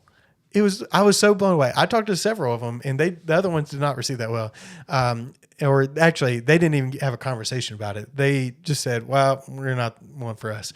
But they received that real well, and they liked me a lot. And they said, I think that's something we need to deal with as a church. It didn't work out with them. I didn't end up wanting to go Sorry, there. but when we ruined your life and called you here. Yeah, I love it here. I don't want to ever be anywhere else, honestly. But I thought that was really interesting. They received that real well, and I looked at one of the guys who's the chairman, he's leading. I was like, you've taught Sunday school at this church for however many years it was. I was like, you don't think you're qualified to be an elder, as described here in 1 Timothy 3? And he was like, I think I am. And I was like, you're leading a meeting about a pastoral call here, like leading it. Like, who's been keeping this church running and going and on? Why have you never been empowered to preach here? Yeah. If you're going to be here before I got here, and you're going to be here after I left, why aren't you the pastor? Exactly. Why aren't you one of them? Yeah. Yeah. Why aren't you one of the pastors? What are we doing? And they received that so well. And There it you was, go. it was kind of fun. It was Wonders cool. never cease. Yeah. There are a lot of churches like that in our circles, where there are dudes in that church that have faithfully loved Jesus and taught and done all the elderly things, but they're not called that. It's crazy because, like I said, I think the word elders mentioned 81 or 82 times or something. And if you go to this average Baptist church and say, do you guys have elders? They'd be like, what are you talking about? Yep. They've never even heard of an elder. Yep. It's all over the New Testament. Everywhere. All over it. Everywhere. It's so, which makes me fear that they're not reading the Bible They're not very reading. well. They're not being preached too well. It's I made did I make the car analogy on here already? It's sort of like if you go out and you get yourself a new car, say you get you a Honda CRV, and you're like, this thing is awesome, and it's mine, and it's super unique. Yeah. The minute you pay for it and you start driving down the highway, all you can see are Honda CRVs. And so when somebody says, well, elders, and then you start studying the Bible and you just type in elder in your search engine for your whatever favorite online Bible is, you're going to go, oh, they're everywhere. I think that's part of it. I think another part of the puzzle there is the pairing of expositional preaching with this style of polity. Yeah. They usually go hand in hand. Right, because if you're not expositing the Bible, you're probably just picking topics every week about what you think is relevant to your church. You may never preach about elders. You will never preach about you won't. Like, you're not choosing. It's like, what has the Lord laid on my heart What this does week? our church really need to hear? We need to talk about who can be the bishop. Yeah, who can Hey, be the pastor? Yeah, No, we yeah. need to work on these failing marriages out here and these people playing travel. They'll be mad about travel ball, bad parenting, and bad marriages. What else are they going to preach about? Finance. Oh, and LGBTQ stuff. They're going to yell at them a bunch. Yeah. Oh, man. Yeah. Golly bum. So They going to preach on the Lord's Supper? probably not. Oh. They'll do it once a year whenever they have Lord's Supper once a year. Oh, you like that? No, I want to. Guys, Brad just flinched so hard if you're not watching when I said that. Oh, man. It's funny how, we're not going to talk about expositional preaching as a whole podcast, but it is funny how much that is a part of the whole Reformed spread here. Preaching Through the Bible. Yeah, and also not skipping things. But also directly tied to how you understand polity is baptism and the Lord's Supper. We're gonna do a whole episode on that. administers these Yeah, we're things? gonna do that. Don't go too far ahead. No, I'm just saying Yeah. that the fact that it's not naturally tied to somebody's brain, Yeah. the same way preaching is. Yeah. Yeah. I just feel like sometimes, man, I just feel like we've fallen so far with some things. Yeah. And maybe we have. I do. I think so. Yeah. So when it comes to our circles, you're going to see, like in our closest circle, churches are what we call congregationally led, or ruled, or elder led. Elder led, congregationally ruled, because there are elder ruled churches. And deacon served is usually what they say. So some churches are elder ruled. That means the congregation doesn't vote. Yep. They might vote to install elders, but a lot of times those elders appoint their elders. Yeah. So like at our church, our elders nominate elders. We nominate. So the church can recommend them. Basically, just to make it practical, how the polity at New Covenant Baptist Church is, the elders make recommendations to the church. We bring the motions. Yeah. Say, we think we should do this. Yeah.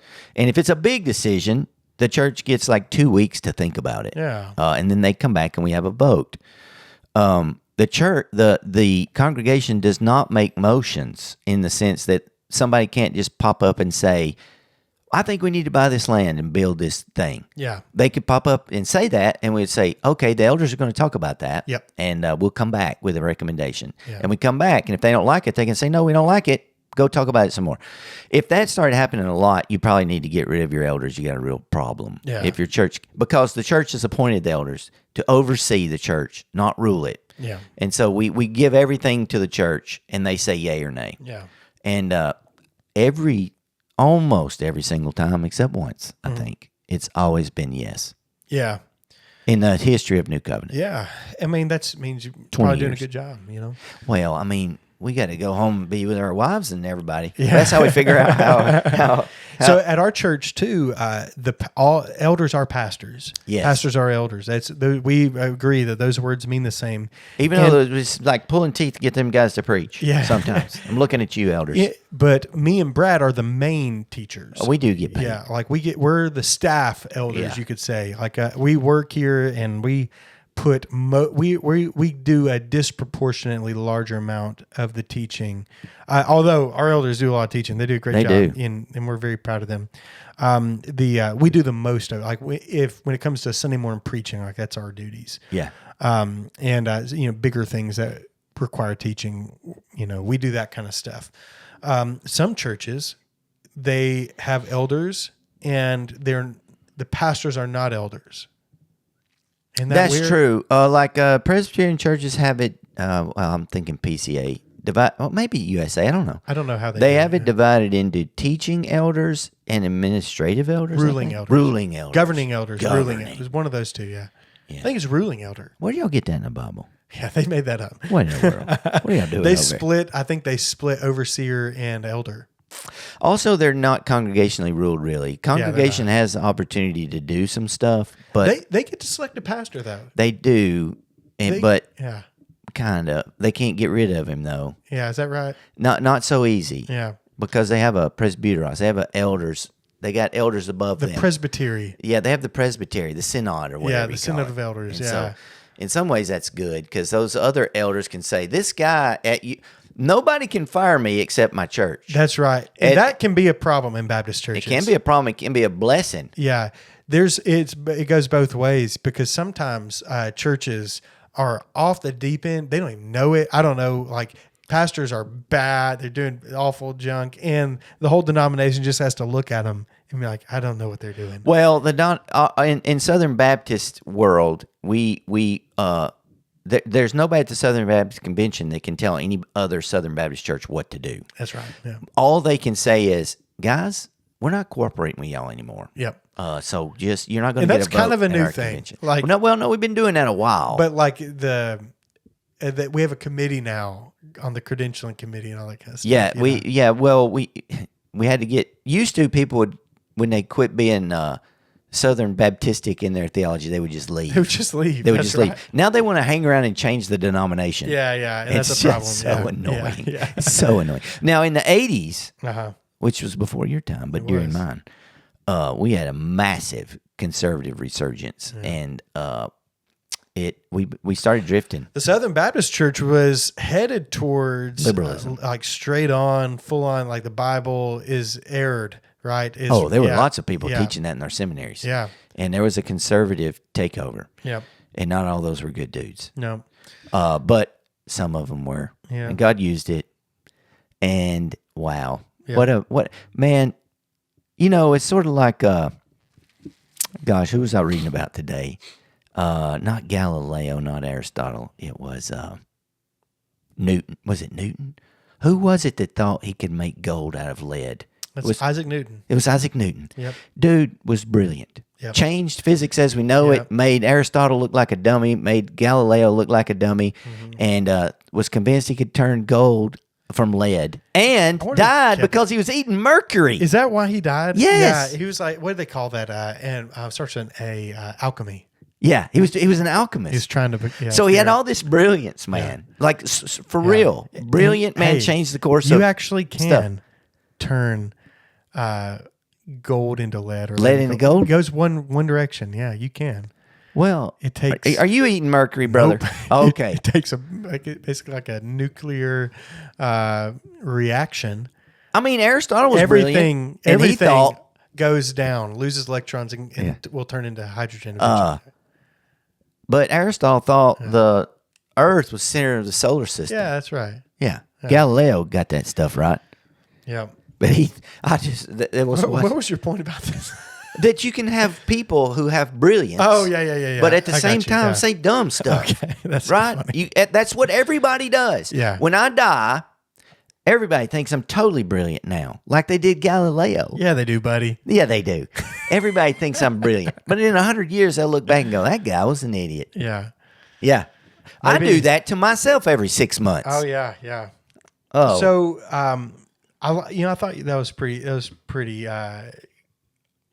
It was a good description of how we got here. That we're living in a. If you're like a part of a evangelical church in the United States, your polity is generally drafted around corporate structure and the effects of living in a rural society for so long. Yes. Plus And the corporate. first century church was heavily influenced by monarchy Yep. and divine right of kings And so when you read or Caesars. the earliest people, like you read, I guess it's Irenaeus or Ignatius. I get them confused sometimes. Their letters and how they talk about elders, And the bishops. the bishop, same, yeah, Polycarp did. yeah, man, Where the bishop is, that's where Christ is. yeah. They think so highly of authority. We don't. We are in the West, especially in America. We are anti-authoritarianism. Yes. Yes. So the first century viewed authority as good. Yep. Authority is good. Yep. This is how we keep people from misbehaving. We think authority is suspicious. Suspicious. Yep. Yep. Every time we try to do something authoritative, we sing together. Don't be suspicious. Don't be suspicious. It is. I mean, like it's a first impulse anyone has on authority is like, there's probably conspiracy. This is suspicious. There's tyranny. ulterior motives, tyranny. All this kind All of stuff. authority is tyranny. Freedom, yeah. Yeah. And that's problematic. We too. literally have people in the streets that say all authority is tyranny as they authoritatively pronounce it. Oh yeah, that's right. On Antifa? 431. Antifa. Yeah. Oh, okay. I mean, that's I what- thought that guy on across from Target. Oh no, that guy's. I don't know. He's Don't wild, even too. mention that guy. Yeah. No, he's scary. Yeah, He is scary, man. He's scary. Yeah. Something's wrong with that guy. Yeah. Yeah. Anyway, we're not driving any Local traffic people now. know. Yeah, if you know, you know. Yeah, And if you watch about 10 minutes YouTube, they're like, this is gonna be funny, and you watch it like, this ain't funny. Yeah, I don't like this. This guy's a nut. Yeah. Anyway, yeah. So we are democratically influenced in our culture because of the image of God, because of the understanding of the priesthood of believers, and we do think that the Holy Spirit, every single church is an outpost of the church, little c. Yeah. We believe in a church Catholic, but no other church has any authority over another church to tell it what to do. Yeah. And so it's congregational. Yeah. And that's it's a reaction to the tremendous authority of popes and bishops. Yeah, absolutely. Because they couldn't change. Yeah, they could, and they did bad stuff with it. They did They did bad stuff with it. Yeah. They did good stuff too. Yeah. There were At least they understood something about. At least they thought the Eucharist was important. Yeah, They weren't doing it just once a year. At a different time. Thinking, what are we doing out here?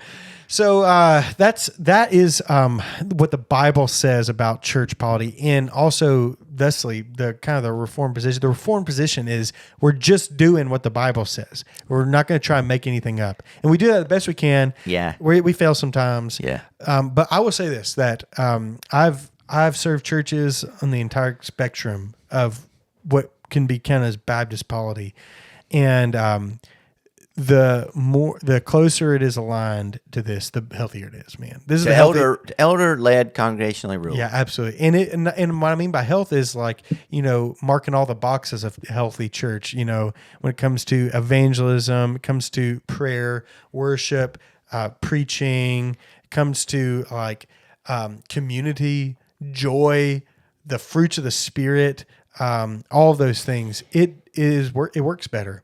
It does better. Jesus knows something about humans. And when he teaches you something, he knows something about who we are and what we need, Yeah. Turns out he does. Yeah. Mm-hmm. So maybe we just listen to him. Yeah. Stop making stuff up. Stop. like church councils and stuff. Like, I don't know where we got all this stuff from. Church councils, I liked the first 7. I don't mean that. Oh, sorry. I was like, wait a minute. A minute. I mean the at the Baptist church, the committee on committees. Yeah, stuff. the committee on the dozen committees that it takes so that everyone has an opportunity to be the pope of that church. I guess. I don't know, man. It's just they're trying to figure out how to get somebody in charge. Yeah.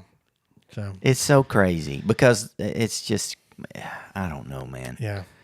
I don't know what people are doing. I know that the Lord is this man. One time, I was driving my Z28 when I was 16 years old. And I took a curve really fast on a gravel road. And my car started spinning all over the place. Mm-hmm. Now, luckily for me, I'm an ace driver, but I was all over the road. Barely kept it between the ditches. Like to kill Chris Knight and Robert Sims. Yeah. And it was partially their fault. It was nuts. Yeah. But we made it safely. That is the church. Man, we're sliding all over this freaking gravel road, trying to keep it out of the ditches. And it's a wild ride, buddy. Yeah. When we get to heaven, it's going to be like that moment right after you almost had a car wreck and everybody's just like stunned that we are not dead. That's how it's going to be, I think. Yeah. It ain't no easy walk. That's right. Because we're hurtling through a battlefield here. Yeah. And there's mines and pitfalls, and we self-sabotage, and we get sabotaged from the outside, and we got these dudes that live in basements with neck beards and fedoras telling us there ain't no God. There's all kinds That's just on TikTok and Instagram for us. Oh, my gosh, man. Yeah. It's a mess. Yeah. I saw a comedian talking about it. Can I tell you? No, we need to get rolling. We need to finish up. So anyway, listen to your elders. Yeah. But don't make them the Pope. Yeah, that's right. Hold them accountable. We hold each other accountable. Yeah. If Brad did something stupid, I would tell him. If I did something stupid, you would the tell first me. line of defense for the church is his fellow elders, and that's why you get in trouble with a single pastor model. Oh, that's right. Who's helping that guy? Yeah. Who's telling him he's an idiot? Yeah. It's got to be the deacons. He don't like them anyway because they're always bossing him around and they're not supposed to. Yeah, he'll just hide things. He'll hide it. Yeah.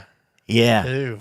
And his only job is to get up there and I don't know what they're thinking his job is, man. Hey, everyone, if you have questions that you would like us to answer on Calvinism, Reformed theology, any of the topics that we've talked about on this podcast, please ask them, submit those questions so that we can have a question response episode at the end of the series.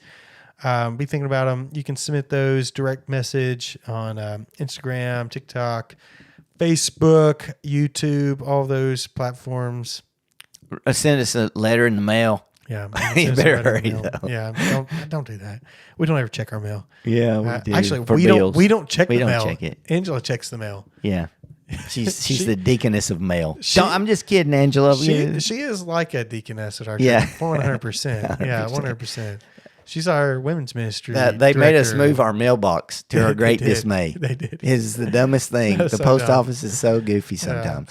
It rains in it where it is post office. Yeah. But, All but right. we were messing up their drop-off speed. Oh, yeah, that's what it was. We Yeah. did not take that before the church. We didn't. We just moved that. Just for polity, though. Okay. We have like rules in place.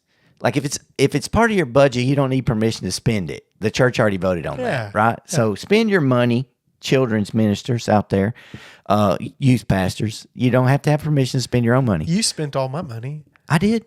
How'd I do it? When you had to take the kids and I couldn't go. I blame you for that. Yeah. Yeah, I did. I spent it all. I went nuts up there.